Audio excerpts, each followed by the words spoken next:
우리 주 예수 그리스도의 사랑을 받는 회중 여러분, 우리는 계속해서 하나님을 영원토록 즐거워하며 찬양하는 인생의 목적을 고백하며 배우고 있습니다. 이를 위해 우리에게 선물로 주신 성경을 복창하는 소율이 문답의 고백을 따라 우리는 먼저 하나님께 대하여 믿을 것이 무엇인지를 생각하며 그분을 즐거워하고 있고 그분께 찬양을 드리고 있습니다. 신이신 하나님께서는 그분의 존재와 지혜와 권능과 선하심과 인자하심과 진실하심이 무한하시고 무궁하시고 불변하십니다. 그리고 이 모든 하나님의 성품이 우리와 따로 떨어져 있는 것이 아니라 모두 우리를 사랑하시는 일에 사용되고 있는 것도 우리는 고백하였습니다. 이렇게 자신의 모든 것으로 자기 백성을 사랑하는 것을 주저하지 않으시는 하나님께 눈을 맞춘 채로 우리는 최근 몇 주간 특별히 성부 하나님이 전면에 부각되시는 일들, 곧 흔들리지 않는 사랑의 작정과 이 작정을 이루기 위해 완벽하게 창조하시고 여전히 섭리하시는 하나님을 생각하고 있습니다. 지난주에는 특별히 교회를 위하여 행하신 특별한 섭리인 언약에 대해서 고백하였습니다. 이 언약의 말씀에는 자기 백성과 함께 하시기 위해 기꺼이 낮아지셔서 사랑하시는 하나님의 은혜와 영광이 가득 빛났습니다. 그렇기에 우리는 우리를 향한 하나님의 선하심과 사랑을 의심하지 않으면서 하나님의 말씀 그 자체에 대해 다음과 같이 노래하고 기도하는 시편에 동참합니다. 내가 사랑하는 주의 계명들을 스스로 즐거워하며 또 내가 사랑하는 주의 계명들을 향하여 내 손을 들고 주의 율례들을 작은 소리로 읊조리리이다. 하나님의 말씀은 이처럼 우리를 향한 선하심과 사랑이 가득 담겨 있기 때문에 우리는 방금 읽은 시편 119편 47절로 48절의 기도를 따라 주님의 말씀은 가히 우리의 사랑의 대상이요 즐거움의 대상이며 그렇기에 우리의 입에 넣고 시시때때로 읊조려야 할 대상임을 배우게 됩니다. 이제 우리는 새로운 주제로 들어갑니다. 소율의 문답 제13문으로부터 19문까지는 사람의 타락에 대해서 고백합니다. 하나님께서 원래 지어주신 그 복된 상태에서 떨어진 이 비참한 사건에 대해서 우리의 신앙 고백은 고백합니다. 고백하다 라는 말은 그리스어로 보면 함께 말하다, 하나로 말하다, 똑같이 말하다 라는 뜻입니다. 하나님의 말씀을 통해서 하나님께서 말씀하신 그대로 똑같이 하나로 말하는 것이 곧 고백하는 것입니다. 그렇기에 우리는 삼위 하나님께서 우리를 얼마나 극진하게 사랑하시는 그 복음뿐만 아니라 그 복음에 필수적으로 담겨 있는 타락에 대해서도 고백합니다. 사람이 죄를 짓게 된 것은 하나님의 말씀이 가르쳐 주는 대로 믿어야 하는 것입니다. 우리의 질문을 가지고 설득을 당하는 문제가 아닙니다. 하나님의 말씀에서 알려주는 대로 사람은 이러이러해서 타락했다 하고 하나님께서 말씀해 주시면 우리는 선하신 하나님께 눈을 맞춘 채로 그렇구나, 사람은 그렇게 타락한 거구나 하고 고백해야 하는 것입니다. 분명 인류의 타락은 역사상 가장 비참하고 슬프며 두려운 사건입니다. 오늘은 제13문으로 15문답을 함께 고백하면서 특별히 인류의 타락이 무엇이며 어떻게 그리고 왜 일어났는지를 살펴보고자 합니다. 사랑하는 어린이, 청소년 신자 여러분, 우리는 지난 시간에 기꺼이 낮아지셔서 사랑하시는 하나님의 사랑을 언약을 통해 생각하였습니다. 이를 통해 하나님께서는 자신의 형상을 따라 지은 사람과 친밀하게 교제하기를 원하신다는 것도 배웠습니다. 말과 말이 오가는 사귐을 통해서 마음과 마음이 오가는 친밀한 교제를 누리기를 원하셨던 것입니다. 그리고 이를 위해 하나님께서 특별히 사용하신 언약이라는 방식은 그 안에 우리가 강제적으로 해야 하는 의무를 담고 있었습니다. 이 언약 안에서 사람은 하나님께서 명하신 것을 반드시 지켜야 했습니다. 그러나 그 순종의 내용을 생각해 보았을 때 그것은 지키기 어려운 것이 아니었습니다. 그리고 그에 더해서 우리가 그 하나님의 말씀을 잘 받고 순종할 수 있도록, 그렇게 우리가 하나님을 더욱더 알아가는데 친밀한 교제를 나눌 수 있도록 언약 안에 또한 경고와 좋은 약속을 담아 주셨습니다. 그러나 우리에게 가장 놀라웠던 점은 무엇이냐면 이 언약 안에서 우리보다 높고 높으신 그 하나님께도 반드시 해야 하는 의무가 부과되었다는 것입니다. 하나님께서 진실하신 분이시기에 그 의무에 스스로 매이셔서 나 이 약속 지켜주겠다 하고 말씀하시면 그것은 반드시 이루어지는 것입니다. 이를 통해서 하나님께서는 사람이 하나님의 선하심을 의심하지 않고 도리어 확신하면서 좋은 기대를 가지면서 하나님께 순종하도록 하신 것입니다. 하나님께서는 이렇게까지 낮아지실 필요가 전혀 없으셨지만 자신의 모든 것으로 우리를 사랑하시고자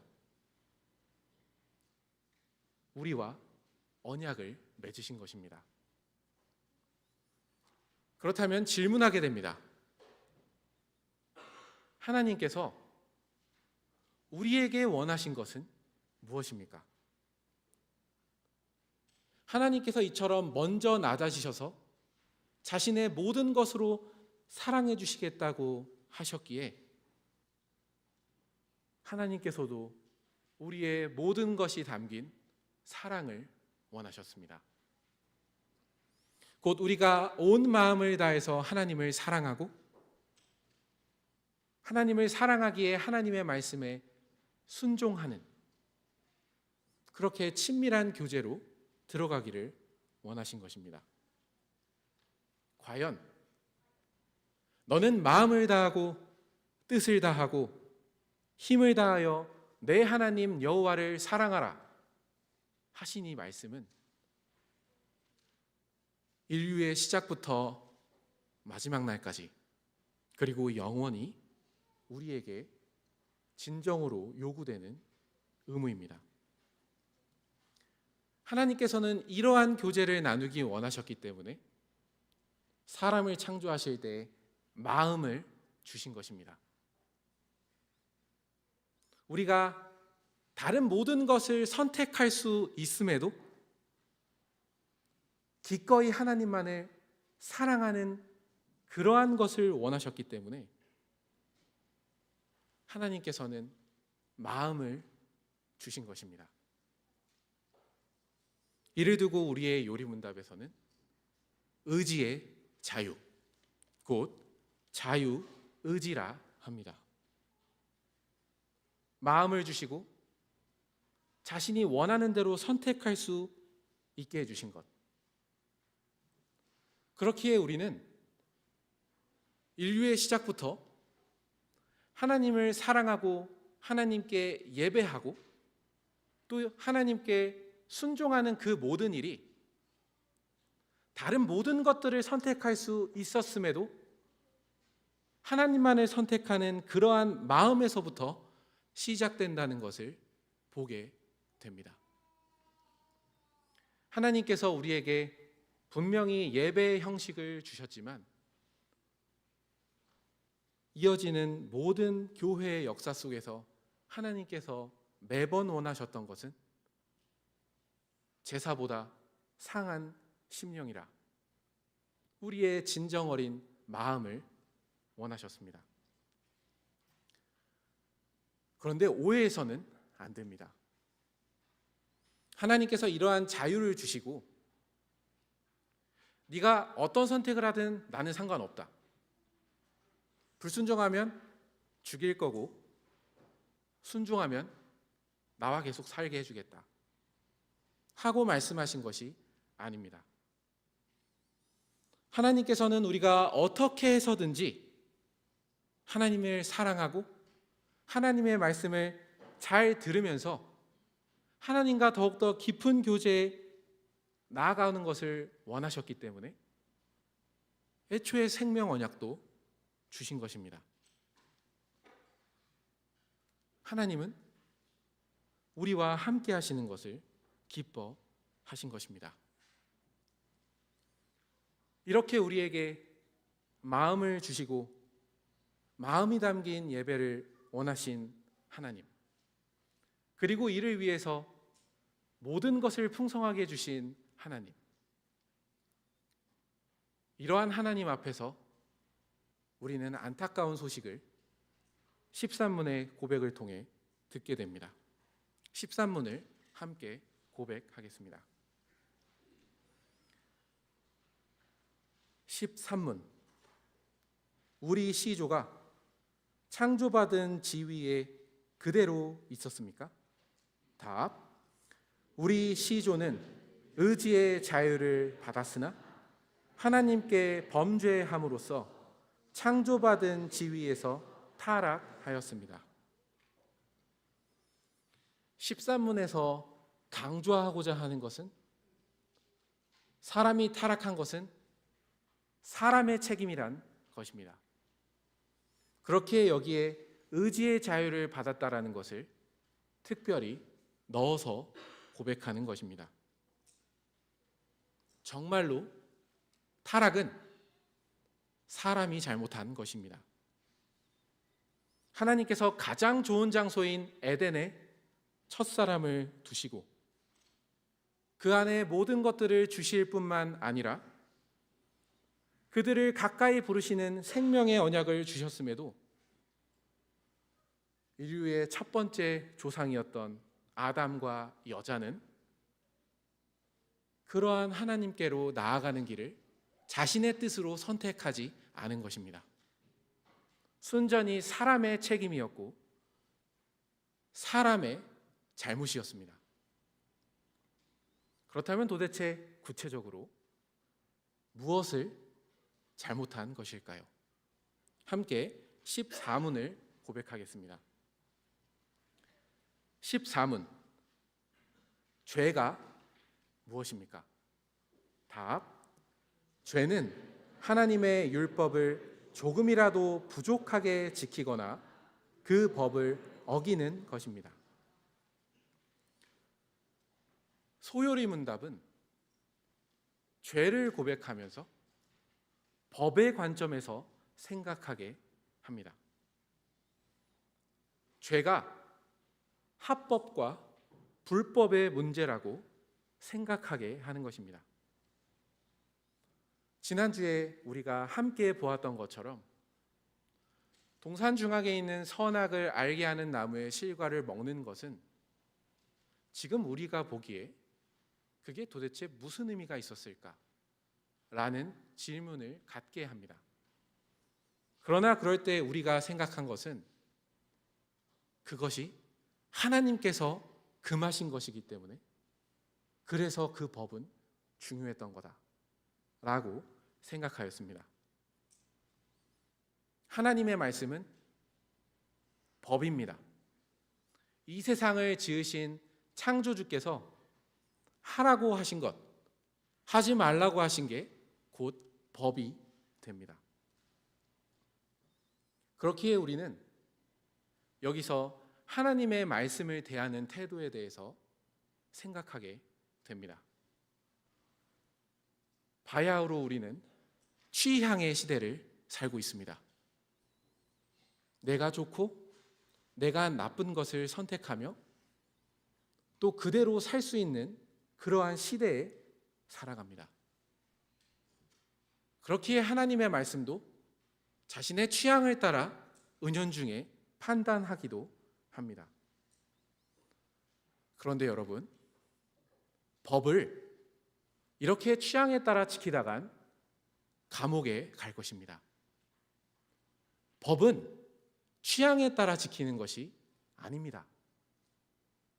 법은 반드시 지켜야 하는 것이고 나의 취향은 뒤로 밀어놔야 하는 것입니다. 하나님의 말씀이 바로 그러한 것입니다. 물론 하나님의 말씀에는 우리가 지난주에 살폈던 것처럼 그 생명 언약에 가득 담긴 하나님의 사랑도 있지만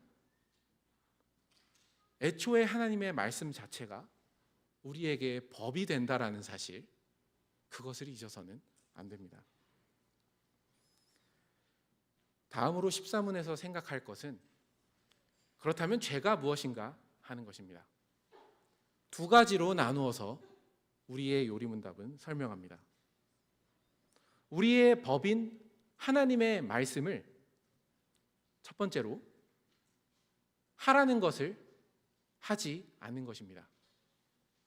하나님께서 이것을 해라 하라고 하셨는데 그것을 하지 않거나 했더라도 부족하게 지키는 것, 그것이 죄입니다. 하라는 것을 하지 않는 것.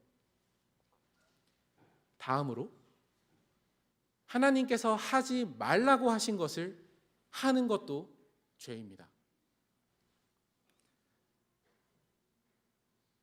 이것을 지난주에 살핀 생명 언약과 관련해서 생각해 볼 수 있습니다. 먼저 하나님께서 하라 하셨던 것은 무엇입니까? 너무나 지키고 싶었던 말씀입니다. 동산 모든 나무를 마음껏 먹어라. 우리는 이 하라는 말씀 안에서 하나님의 선하심과 풍성한 은혜를 느끼게 됩니다. 동시에 하지 말라고 하신 것도 있습니다. 선악을 알게 하는 나무의 열매를 먹지 말라. 이 명령은 지키기 어려운 명령이 아니었습니다. 아담과 여자는 이 생명 언약 안에서 하나님께서 하라고 하신 것을 하면서 또 하지 말라고 하신 것을 안 하면서 하나님의 사랑을 배우는 동시에 죄에 대한 하나님의 엄중함도 배워갈 수 있었을 것입니다. 그런데 13문의 고백과 같이 우리의 첫 시조는 죄를 지었습니다. 구체적으로 그 죄가 무엇인지 15문을 통해 살펴보겠습니다.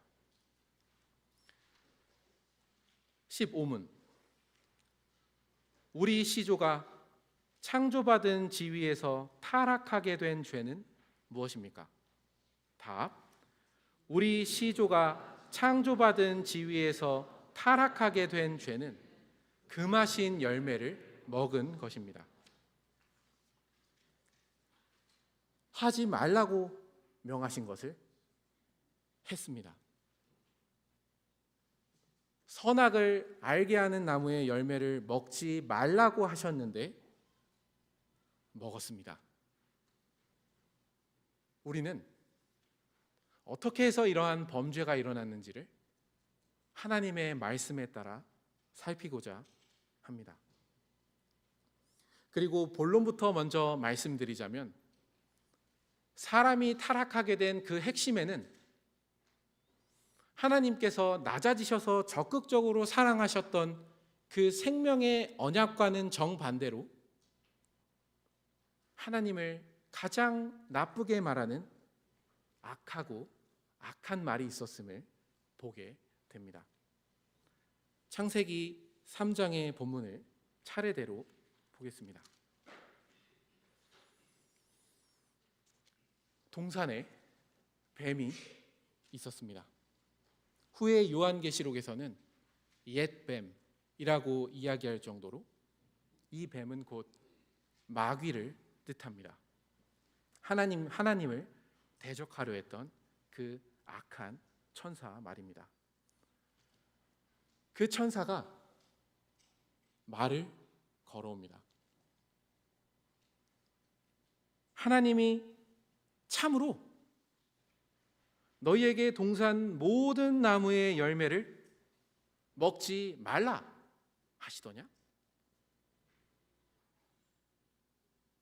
이 악한 자의 질문을 보시기 바랍니다. 하나님을 어떤 분으로 만들고 있습니까? 하나님께서는 동산의 그 수많은 나무의 열매를 마음껏 먹으라고 주신 분입니다. 사람이 하나님과 교제하는 데 필요한 것을 아낄 마음이 없으셨던 그러한 분이십니다. 그러나 이 악한 자의 질문을 따를 때 하나님은 옹졸한 분이 되십니다. 동산 모든 나무의 열매를 먹지 말라고 하신 분이 됩니다. 이러한 악한 자의 질문 앞에서 여러분은 어떤 감정이 드십니까? 이러한 질문을 던지면서 2절과 3절을 읽습니다. 여자가 답합니다. 동산 나무의 열매를 우리가 먹을 수 있으나 동산 중앙에 있는 나무의 열매는 하나님의 말씀에 너희는 먹지도 말고 만지지도 말라. 너희가 죽을까 하노라 하셨느니라. 여자의 대답을 살펴보기 전에 우리는 한 가지 의문이 듭니다. 여러분들 학교에서 나를 그토록 사랑하는 부모님에 대해서 잘 알지도 못하는 친구가 욕을 한다거나 함부로 말한다면 여러분의 마음은 어떻습니까? 생각하기도 전에 분노가 치밀어 오를 것입니다. 나를 사랑하는 부모님을 그렇게 모욕하다니. 그런데 희한하게도 이 여자는 그러한 불편함이 없습니다. 하나님과의 관계가 그렇게 친밀해 보이지 않습니다. 왜 이렇게 되었는지 우리는 이 여자의 대답을 하나하나 살펴보면서 배우게 됩니다. 방금 읽은 여자의 대답에서 우리는 그가 알고 있는 하나님의 말씀이 굉장히 부정확하다는 것을 알게 됩니다. 첫째로 애매합니다. 동산 중앙에 있는 나무가 틀린 말은 아니겠지만 하나님께서 먹지 말라고 명하셨던 나무의 이름은 선악을 알게 하는 나무입니다. 둘째로 하나님께서 하지 않았던 말을 덧붙입니다. 하나님께서는 먹지 말라고 하셨지 만지지 말라고 하신 적이 없습니다. 그럼으로써 하와는 하나님을 필요 이상으로 엄격하고 냉정한 분으로 만듭니다. 3절을 자세히 보시면 너희는 먹지도 말고 만지지도 말라 너희가 죽을까 하노라 붙어 있습니다. 만져도 죽게 됩니다. 하나님께서는 그렇게까지 사람을 옥죄할 마음이 없으셨지만 여자는 하나님께서 하시지 않은 말을 덧붙임으로써 하나님을 본래와 다른 분으로 이해하게 만듭니다. 셋째로 하나님의 말씀을 약화시킵니다. 선악을 알게 하는 나무의 열매를 먹으면 반드시 죽으리라 하신 그 말씀을 두고 하와는 죽을 수도 있다. 죽을까 하노라 하고 말하고 있습니다. 그럼으로써 죄에 대한 하나님의 공의와 심판을 약화시킵니다. 우리는 이어지는 마귀와 여자의 대화를 살펴보기 전에 잠시 멈춰서서 생각합니다. 우리는 지난주에 은혜와 사랑이 가득 담긴 언약의 말씀을 배웠습니다. 그 안에는 겸손하신 하나님의 사랑과 적극적으로 우리에게 오시는 주님의 모습이 담겨 있었습니다. 동시에 죄에 대한 엄정한 선언도 있었습니다. 이 언약 안에서 사람은 말 그대로의 거룩한 사랑을 배우면서 주님과 교제할 수 있었습니다. 그냥 사랑이 아니라 거룩한 사랑이란 것은 하나님께서 하지 말라고 하신 그 죄를 짓지 않으면서 하나님을 사랑한다는 말입니다. 그런데 지금 우리에게 들리는 극악한 말을 생각해 보시기 바랍니다. 뱀의 말이나 여자의 말이나 공통점이 있습니다. 하나님의 말씀을 의도적으로나 무의식적으로 잘못 이해하면서 하나님을 깎아내리고 있습니다. 먼저 뱀의 말은 자기 백성을 위해 아낌없이 베풀어 주시는 하나님을 옹졸한 분으로 만듭니다. 다음으로 하나님의 말씀을 부정확하게 알고 있던 여자의 말에 따르면 하나님은 비정할 정도로 지키기 어려운 명령을 내리시는 분인 동시에 다른 한편으론 죄에 대해서는 심판하지 않으실 수도 있는 이상한 분이 되어 있습니다. 무엇보다 이 모든 말들에는 하나님에 대한 사랑이 없습니다. 하나님께서 자신의 형상을 따라 지으신 사람을 얼마나 사랑하시는지, 그리고 얼마나 더 가까워지고자 하시는지, 이를 위해서 어떠한 희생과 낮아짐을 감수하셨는지 단 하나도 나오지 않습니다. 옹졸하고 비정한 분으로서 멀리하고 싶고, 다른 한편으로는 앞뒤가 맞지 않는 분이시기에 이해할 수도 없는 분이 되어 있습니다.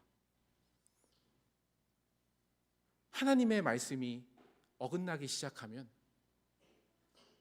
하나님에 대한 우리의 생각이 어긋나게 되는 것입니다. 그렇기에 이 대화의 방향은 악화됩니다. 뱀이 기회를 잡습니다. 4절과 5절입니다. 뱀이 여자에게 이르되 너희가 결코 죽지 아니하리라. 너희가 그것을 먹는 날에는 너희 눈이 밝아져 하나님과 같이 되어 선악을 알 줄 하나님이 아심이라. 뱀이 처음에 여자에게 한 질문에는 하나님을 옹졸한 분으로 생각하게 하였는데, 이제는 좀 더 노골적으로 하나님의 말씀을 뒤집습니다. 그 뒤집은 하나님의 말씀은 여자가 부정확하게 알고 있었던 그 말씀이었습니다. 죽을까 하노라. 반드시 죽으리라 하신 그 말씀을 그렇게 부정확하게 알고 있을 때 뱀은 바로 그 부분에 가서 그 말씀을 완전히 뒤집어 버립니다. 그리고 그 이유를 보시기 바랍니다. 하나님은 사람을 시기하는 분으로 나타나고 있습니다. 마치 자신과 같이 되는 것을 원하지 않으시기 때문에 선악을 알게 하는 나무의 열매를 먹지 말라고 하신 것처럼. 근데 이는 사실과 다릅니다. 어떻게 하나님께서 자기의 형상대로 지은 사람이 자기와 같이 되기를 기뻐하지 않으신다는 말입니까? 에덴 동산에서 그렇게 풍성한 사랑을 퍼부어 주시는 가운데 그 언약의 말씀을 지킬 수 있도록 모든 것을 마련하셔서 자신과 교제하면서 자신을 닮기를 원하셨던 그분이 어떻게 자기와 같이 사람이 변하는 것을 시기하고 원하지 않을 수가 있다는 말입니까? 그러나 마귀의 말에 따르면 이러한 하나님의 선의와 은혜가 시기와 질투로 바뀌어 있습니다. 거짓의 아비인 마귀의 거짓말이 두렵고 파괴적인 이유가 바로 여기에 있습니다. 하나님께 대한 거짓말은, 하나님의 말씀에 대한 그 거짓말은 우리를 향한 하나님의 사랑을 모두 안 좋은 것으로 뒤집어 놓습니다. 그렇게 그 거짓은 우리가 하나님을 오해하고 하나님을 나쁜 분으로 생각하게 하면서 그분으로부터 멀어지게 하는 것입니다. 이렇게 하나님의 말씀을 부정확하게 알고 있었던 여자에게 다가왔던 그 악한 자, 그리고 그가 뒤집어 놓은 하나님의 말씀에 여자는 넘어갑니다. 6절입니다. 여자가 그 나무를 본즉 먹음직도 하고 보암직도 하고 지혜롭게 할 만큼 탐스럽기도 한 나무인지라. 여자가 그 열매를 따먹고 자기와 함께 있는 남편에게도 주매 그도 먹은지라. 순서를 보시기 바랍니다. 하나님의 말씀을 부정확하게 알고 있었습니다. 마귀는 그 지점을 파고들어 하나님의 말씀을 뒤집었습니다. 그리고 이 여자는 그 뒤집힌 하나님의 말씀을 믿고서 그릇된 결정을 내립니다. 그리고 자신의 시선이 바뀌기 시작합니다. 원래는 선악을 알게 하는 나무를 볼 때마다 죽음의 공포가 왔어야 됐음에도 불구하고 이제는 너무나 보암직도 하고 먹음직도 합니다. 무엇보다 나를 하나님과 같이 지혜롭게 만들어줄 것 같습니다. 하나님의 말씀을 이렇게나 부정확하게 아는 사람은 그의 시선도 점점 더 타락하게 되기 십상입니다. 하나님의 말씀에서 알려주는 대로 하나님의 선하심을 알지 못하는 사람은 마귀의 말에 따라 하나님은 신뢰할 수 없는 분이고 나를 시기하시는 분이고 나를 힘들게 하시는 분이고 나에게 필요한 것을 주지 않으시는 분이 됩니다.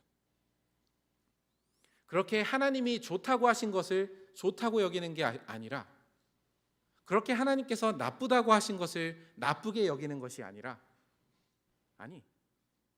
그러한 하나님이 말씀하신 것, 그것보다 내가 생각하는 게 더 좋은 거다. 하나님께서 나쁘다고 하신 것, 내가 생각하는 게 더 나쁜 거다. 그러면서 하나님의 말씀에 따라 좋고 나쁨을 판단하는 것이 아니라 자기가 하나님이 되어서 좋고 나쁨을 판단하게 됩니다. 하나님의 말씀을 부정확하게 듣는 것, 하나님의 말씀을 그렇게 불철저하게 아는 것은 간단한 일이 아닙니다. 그 허술한 말씀을 통해서 마귀는 하나님에 대한 우리의 생각을 바꿔놓기 때문입니다. 그렇게 하나님의 말씀을 정확하게 알려고 하는 것, 정확하게 알 때까지 계속해서 보고 또 보는 것, 듣고 또 듣는 것, 그것이 얼마나 중요한 일인지를 우리는 인류의 첫 번째 타락에서 보게 되는 것입니다.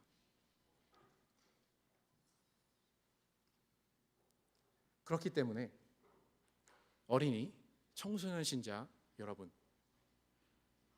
여러분들이 점차적으로 학년이 올라가고 입시가 가까워질 때, 특별히 여러분은 학원 강사나 인강의 강사를 통해서 수많은 인생에 대한 의견을 듣게 될 것입니다.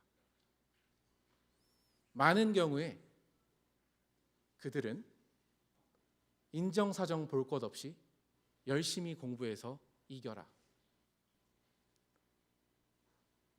일요일도 상관하지 말고 할 수 있는 대로 공부를 해라, 혹은 대학에 들어가면 열심히 돈을 벌어야 되겠지만 그 돈이 우리를 다 살려주는 것처럼 이야기하는 친구들과 선배들도 보게 될 것입니다. 훨씬 더 많고 수많은 이야기를 듣게 되겠지만 그때 생각하시기 바랍니다. 여러분이 그 주제에 대해서 알고 있는 하나님의 말씀은 무엇입니까? 그리고 그 인간 강사들이나 세상의 사람들이 여러분에게 해주는 조언에 따르면 하나님은 어떤 분이 되십니까? 하나님이 주일도 상관없이 공부를 하는 그 사람에게 어떤 분이십니까? 자신의 모든 권리를 포기하고 예배를 드리러 나오는 사람을 돌보지 못하시는 분이 아닙니까? 돈을 벌기 위해서 자신의 모든 시간을 쏟아붓는 사람에게 하나님은 어떤 분이십니까? 예배하러 나오기 위해서 자신이 더 벌 수 있고 자신이 조금 더 잘할 수 있는 것들을 포기한 사람을 돌보지 못하시는 분 아닙니까? 우리가 세상에서 듣는 많은 소리를 들을 때 그 소리의 진위 여부를 판단할 때 가장 중심이 되는 것은 이 한 가지여야 됩니다. 알겠다. 근데 당신의 말에 따르면 하나님은 어떤 분이 되는 거냐? 우리는 언제나 어느 때나 하나님의 말씀을 지킬 때 하나님의 선하심을 의심하면 안 됩니다. 많은 경우에 하나님의 말씀에 순종하려 할 때 마귀는 이 세상을 통해서 이야기합니다. 정말로 하나님께서 이 동산의 모든 나무를 먹지 말라고 하셨느냐? 하나님이 정말로 너 못 살게 굴고 못 먹고 살게 하셨느냐? 이 말과 똑같은 말입니다. 우리는 그때 분노해야 합니다. 나의 아버지를 그렇게 이야기하다니. 하나님의 선하심을 어떠한 경우에서도 의심해서는 안 됩니다. 그 선하심을 우리가 알 수 있는 유일한 길은 이 하나님의 말씀을 정확하게 아는 것입니다.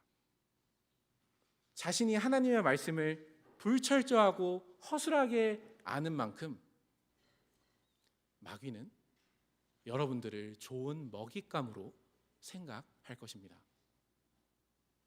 그리고 실제로 마귀는 그렇게 돌아다닙니다. 오늘 우리가 변경해서 읽은 베드로전서 5장 8절의 말씀이 그렇게 말합니다. 근신하라, 깨어라. 너희 대적 마귀가 우는 사자같이 두루다니며 삼킬 자를 찾나니. 이 마지막 때에 하나님의 백성을 삼키려고 마귀는 이제는 사자와 같이 당당하게 돌아다닙니다. 먹잇감을 찾아다니고 있는 것입니다.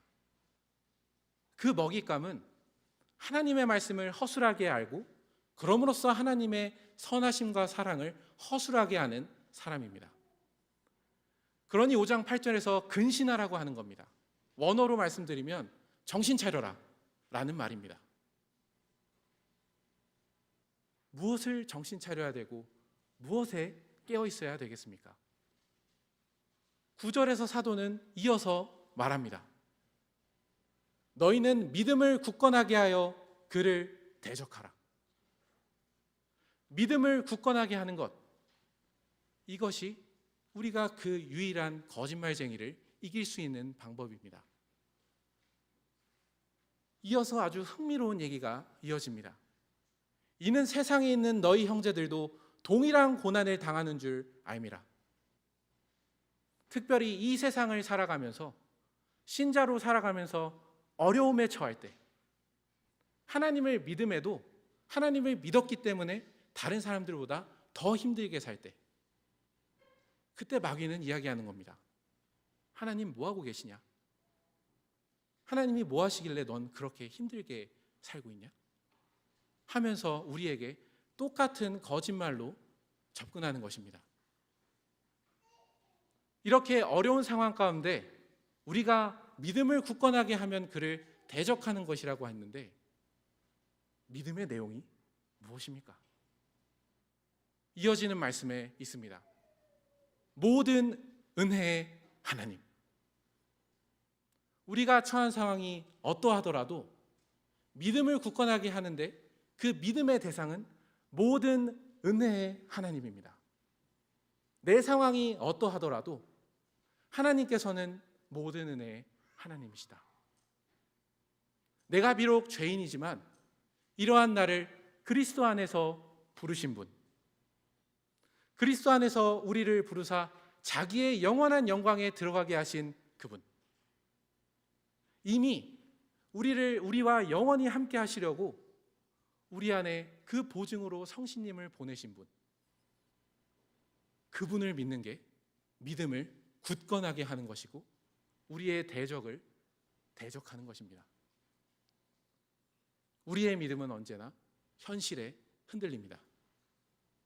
믿음이 없는 현실은 언제나 어려운 것입니다. 그러나 우리가 모든 은혜의 하나님, 곧 그리스도 안에서 우리를 부르사 자기의 영원한 영광에 들어가게 하신 이를 잊지 않을 때, 그분을 굳건하게 믿을 때 우리는 또한 놀라운 소식을 듣게 됩니다.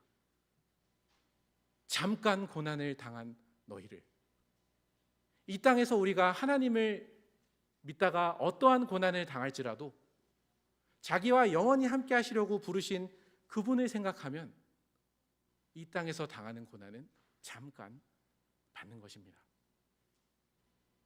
그러나 우리 하나님께서는 그거 잠깐 받는 거니까 알아서 잘 견디고 와라 하지 않으십니다. 잠깐 고난을 받은 너희를 친히 온전하게 하십니다. 우리가 하나님께 대하여 미처 믿지 못하고 있었던 부분, 우리의 부족한 부분을 친히 온전하게 해주시며 그 고난을 견디게 해주십니다. 그렇게 우리의 믿음을 또한 견고하게 해주십니다. 우리를 온전하게 하시며 그분에 대한 믿음을 견고하게 하신 그분은 그렇게 우리를 강하게 하십니다. 우리 스스로는 그 선하신 하나님에 대해서 현실의 어려움이 올 때 시선을 잃고 흔들리지만 오늘 우리에게 들려주는 베드로 사도의 복음은 그 모든 은혜의 하나님께서 친히 너희를 온전하게 하시고 견고하게 하시고 굳건하게 하시고 강하게 하신다 합니다. 그렇게 우리가 살아가는 믿음의 터전인 하나님에 대한 선하심을 견고하게 해주시는 것입니다. 그렇기에 우리가 이 땅을 살면서 어떠한 고난과 어려움을 당하더라도 우리는 베드로 사도가 이어서 한 고백에 아멘 하면서 살아가는 것이 우리가 정신을 차리는 것이고 깨어 있는 것입니다. 곧 권능이 세세에 무궁하도록 그에게 있을지어다. 아멘. 우리가 어떠한 일을 당하더라도 우리를 대적하는 그 원수가 얼마나 강해 보이더라도 진정한 힘과 권능은 영원토록 모든 은혜의 하나님, 우리를 그리스도 안에 부르셔서 영원한 영광에 들어가게 하신 그분께만 있습니다. 그러니 우리는 흔들리는 그 가운데에서도 정신을 차립니다. 깨어있게 됩니다. 우리의 첫 시조는 가장 좋은 환경에서 하나님께서 주신 모든 좋은 것 가운데 하나님의 말씀을 제대로 알지 못함으로 하나님의 선하심을 의심하고 나중엔 부정하면서 타락에 이르렀지만 이제는 그리스도 안에서 하나님의 자녀가 된 우리는 우리의 첫 시조와 같은 삶을 살아가지 않습니다. 만약 우리가 어떠한 상황 가운데에서도 모든 은혜의 하나님에 대한 믿음을 잃지 않고 살아간다면 단언컨대 여러분은 아담과 여자보다 훨씬 더 나은 삶을 바로 여기서부터 살아가게 되는 것입니다. 타락의 시작은 하나님께서 선의로 주셨던 그 말씀을 부정확하게 알매 따라서 사랑이 많고 선하신 하나님을 의심한 데서 시작되었습니다. 그러나 모든 은혜의 하나님을 잊지 마시기 바랍니다. 우리의 대적이 두루다니며 삼킬 자를 찾을지라도 어떠한 상황 속에서도 우리를 사랑하시고 붙드시는 그분을 바라본다면 여러분은 아담과 여자보다 훨씬 더 나은 그리스도의 형상으로 살아가는 것입니다. 다 함께 기도하시겠습니다.